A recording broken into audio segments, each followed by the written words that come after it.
G'day, fellas. Welcome to the Knights of the Mediterranean DLC.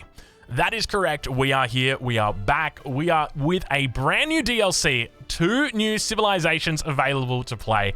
I'm hyped. I hope you guys are as well. And I'm sure you will be, because these new civs are absolutely insane. We're going to be doing a quick run through on what these civilizations look like. And we're also going to be talking about the other things that have been added into Age of Empires 3. I do not say this lightly. This is the biggest update Age of Empires 3 has seen since the Asian dynasties. This is big enough to be an expansion, not a DLC. Let's talk a little bit about what we've got. So you've got 30 new European maps. 30 new European maps. That is insanity. That is insanity. England is a map I've been playing a lot with. So this is a great little map, but there are plenty of maps in here. I'm not sure if I can search by European maps, but yeah, as an example, England is one that I've been playing. You've got things like Finland in here. You got Eurasian steppe. I'm not sure. France is in here. There's just so many new maps. And it's great to see that Age of Empires 3 is just getting this much love. It is absolute insanity. But let's talk a little bit more about the new civilizations and about what you can expect out of them. Obviously, there has been rumors about new civilizations. Italian Drongo has been a theme of quite a while, but it's great to see it's finally getting realized. We'll jump into the Italian home city here, and we'll talk a little bit about the Italians and about what they've got access to. So, the Italians. Their civilization bonus is that they get a free settler with every technology, and they may research them at economic buildings in any age. Think about that. That's pretty insane. How many technologies have you got in your market? 5, 6, 7, 8, 9? 9? That's 9 villages right there. Just in the market. Just in the market. That's not including the other techs that we've got access to.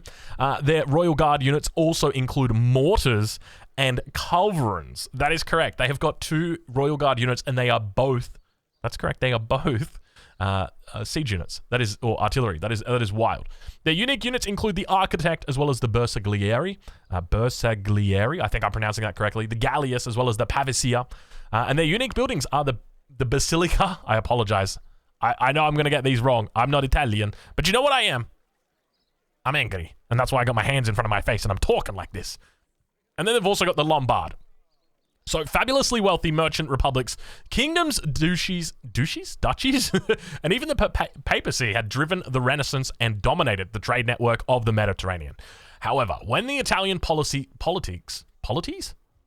were not engaged in conflicts abroad, they fought each other nearly incessantly until gave rise to the new Kingdom of Italy.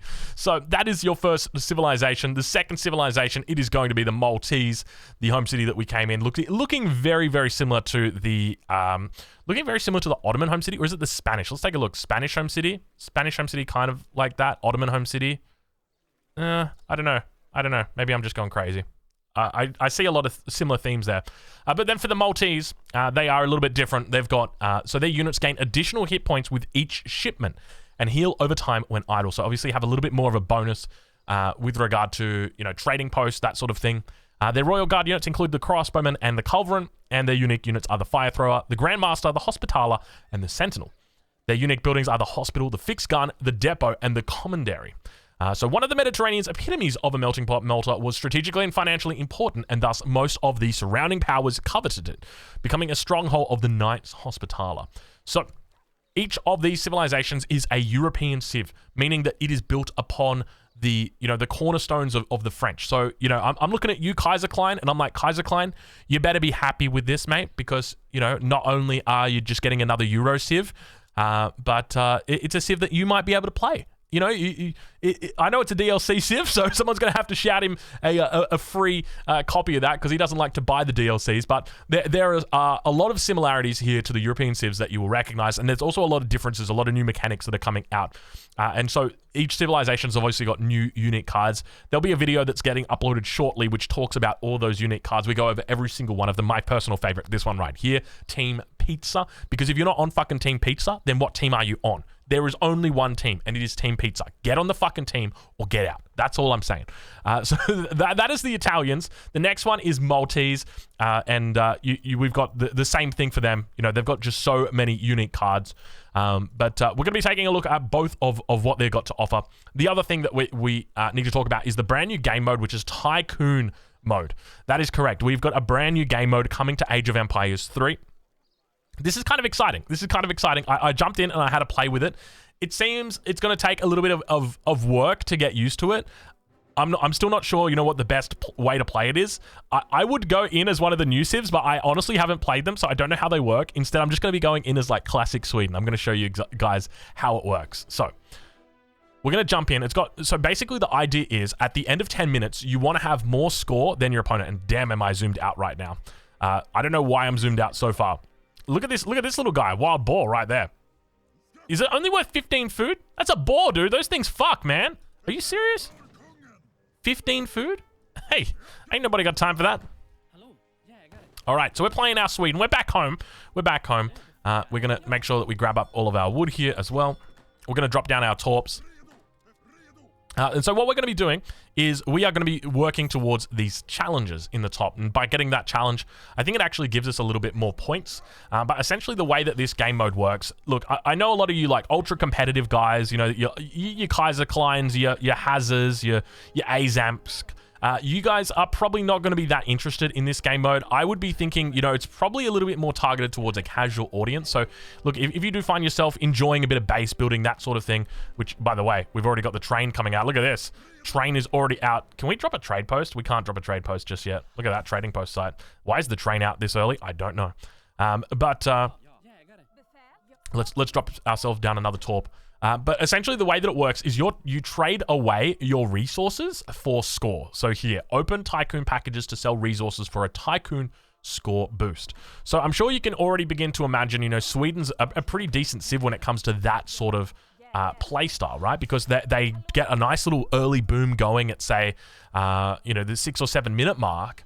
And then they're able to sell away all their resources. And it's a combination of resources that you're selling. Let's start by just getting ourselves in 3 villages because that's how we like to do it. But as an example, I just realized we got to kill these guys for our torps. So you can trade away food and wood. And you can see it's not available until age 2, so it will become available then. And then you can also trade away food or gold, or wood and gold. So you can choose, you know, whichever one you've got an excess for. But you can't just do one specific resource. So if you're thinking of, you know, going and doing your classic French trade boom, and then doing the trade arena, well, you're going to have to bring out a second resource with it as well, whether that be gold, whether that be wood. But you're not going to be able to do it just with the one type of resource, which I think is quite an interesting mechanic. So after we've made it through our first age, we've gone for a bit of an idle TC here. Let me fix that up. Actually, you know what? I'm not going to fix it up. We're just going to. It was all planned. It was all planned. And now we're going to move everybody over onto wood. During the transition period, we should have a still pretty steady income of food over here. Where's our explorer? I don't even know. We're not even worrying about the explorer. I'm just talking. I'm just having a good time. You guys don't mind me, all right? So now I'm building up my score. Okay, so it's all about, you know, who's got the highest score at the end. And I'm also doing the economy challenges as well. So you can see there's a whole bunch of different challenges.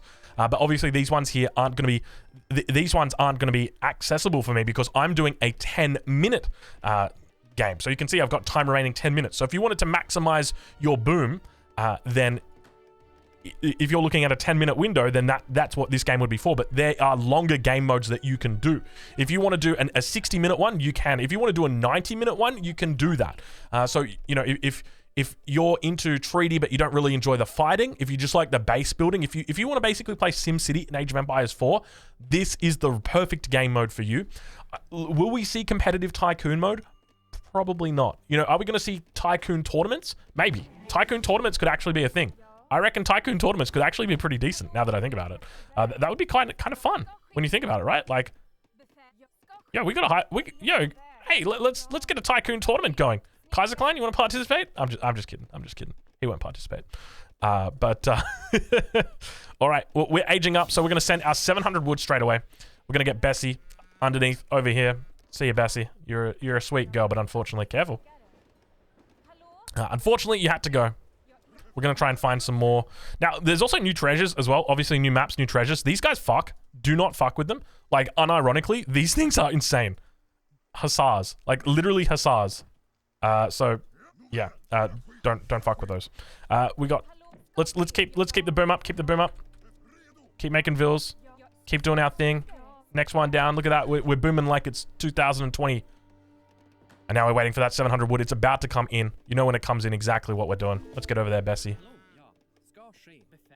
1, 2. Actually, 1, 2. And then you 3 there like that. 1 for you. 1 for you. There you go. And so now we're booming. We're not going to do our trades just yet. And you guys know why we're not doing our trades just yet. And that is because we need to invest our resources in our economy first. And once our economy is booming, then we can do the booming as well. I feel like I'm bringing out too many vills for this.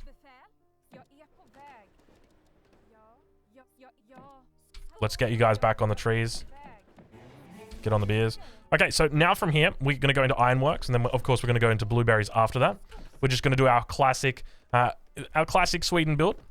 You guys know the old school Sweden build. But this is how we're going to be looking to maximize our efficiency here. And now we're starting to build up a decent amount of gold. So what I'm going to do is I'm going to drop down my market. And with my market, I'm going to be looking to do a little bit of trading. So we might actually just drop down quite a few villages here on the market as well. Just so that we can get out our torps extra quick. Because we've still got another 6 torps that we can place down. We might even want to think about...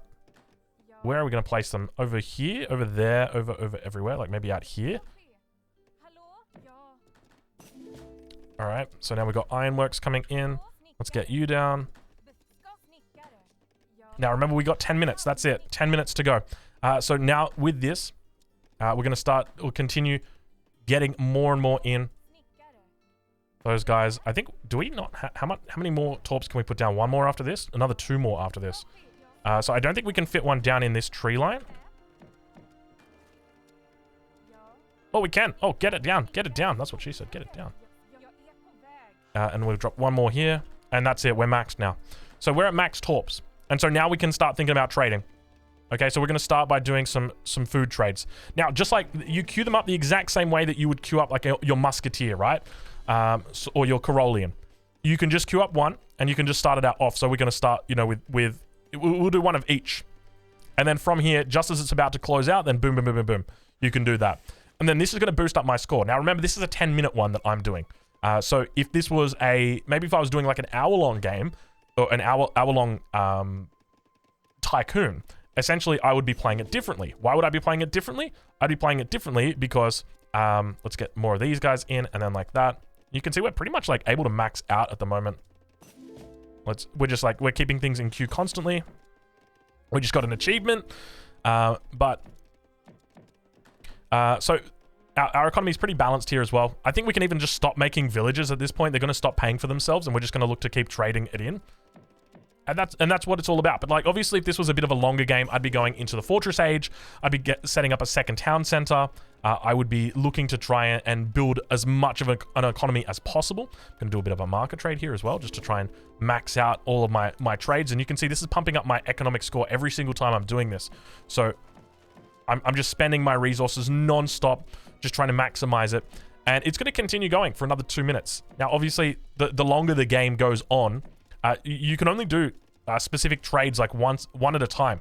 So you can't stack these up and do like 10 trades. So you can see how I've done that. It's basically like you're training a unit from a barracks. It's the exact same thing. And that's essentially it. So we're just going to chill out. We're just going to do this for the rest of it. But you can see that like there's definitely a way to do like speed runs and those sort of competitions. If you're interested in doing that, it would definitely work. That is my build order. I'm pretty happy with it so far. Not a bad little build order right there. We're starting to stack up a fair bit of wood here as well. So maybe we might want to think about, oh, we didn't get that. You see that? Now they've also got prices on them. Oh, it's rewards. So I'm getting extra rewards depending on what I'm doing here.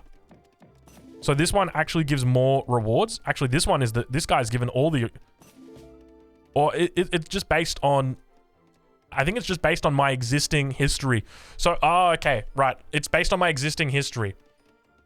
So if you want, so it's best to go for all 3 resources. If you don't go for all 3 resources, then you're just going to be maxing out one. But you can see my bonus is like really stacking up at this point. I could have gone H3, but I don't think the payoff is going to be there for me. I don't know how long it takes to train these either.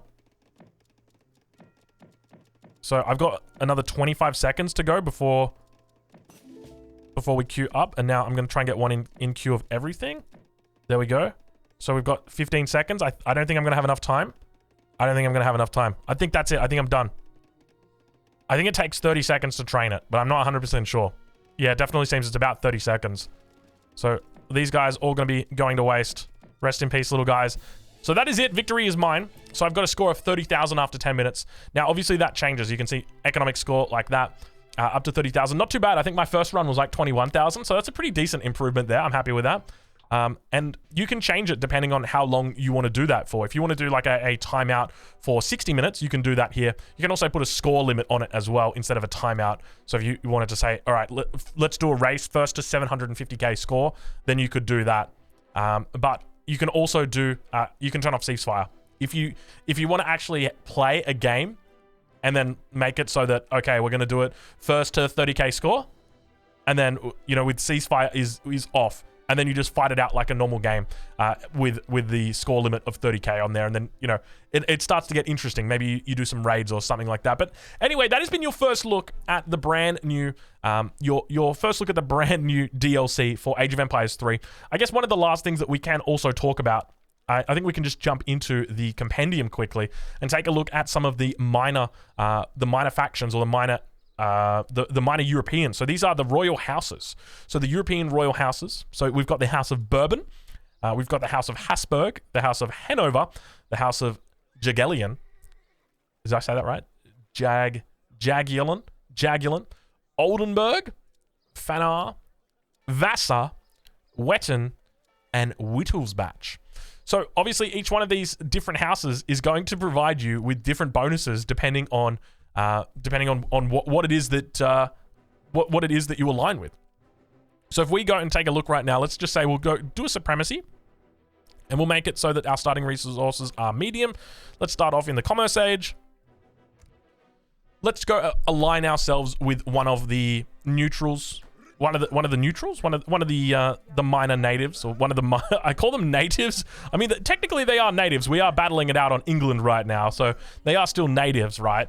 But let's go and take a look at some of the technologies that they've got on offer for us here. There we go. Oh no, that's still a trading post. Watch out, that guy fucks. Interestingly, I think the Industrial Revolution has happened. By the way, that trading post, absolutely. Because the Industrial Revolution has happened, I don't think you upgrade your trading posts here. I don't know exactly why that is. Or I don't know if that is the case, but I would suspect it is.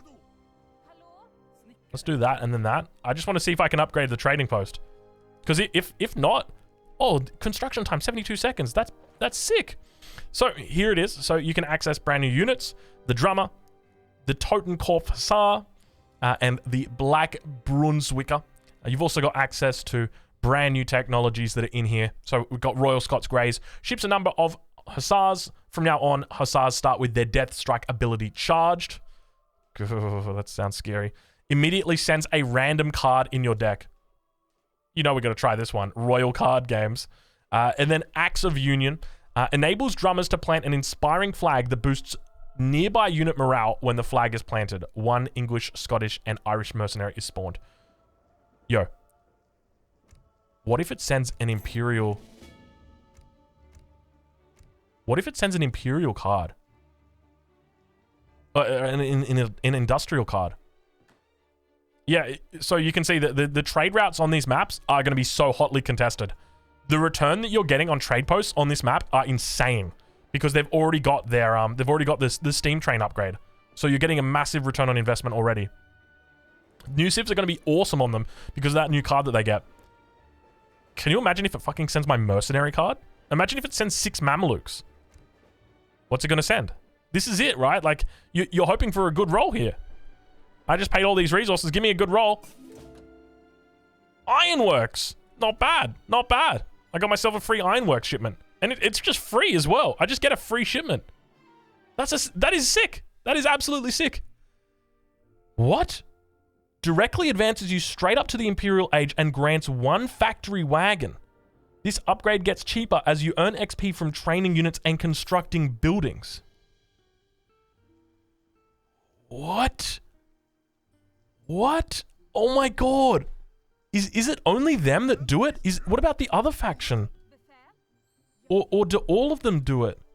Because that seems insane. Obviously, that's expensive as fuck. You're not paying that much, but you know, as the game continues on and you start thinking about Imperial, like, are you going to take a factory wagon or are you going to take your 2 heavy cannons with 6 musketeers? Like, I know what I'm taking. A peace treaty worth nothing, granting 40 experience. It's so true. What's a peace treaty? A peace treaty's made to be broken, man. So we also have the House of Hanover. This was the House of Hanover as well. Damn it. So double House of Hanover.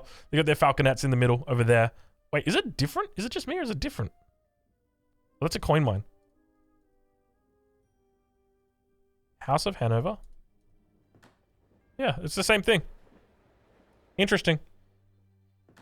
All right, well, there you guys go. That is it. Obviously, there's a lot of content to explore with Age of Empires 3, the brand new DLC, the Knights of the Mediterranean. What are you looking forward to most? Me, personally, I'm looking forward to the Maltese. This civilization is calling to me the same way that chocolate brownies calls to me on a Sunday morning. Brownies. And with that, I leave you guys. Thank you guys for watching, and I will catch you guys in the next one.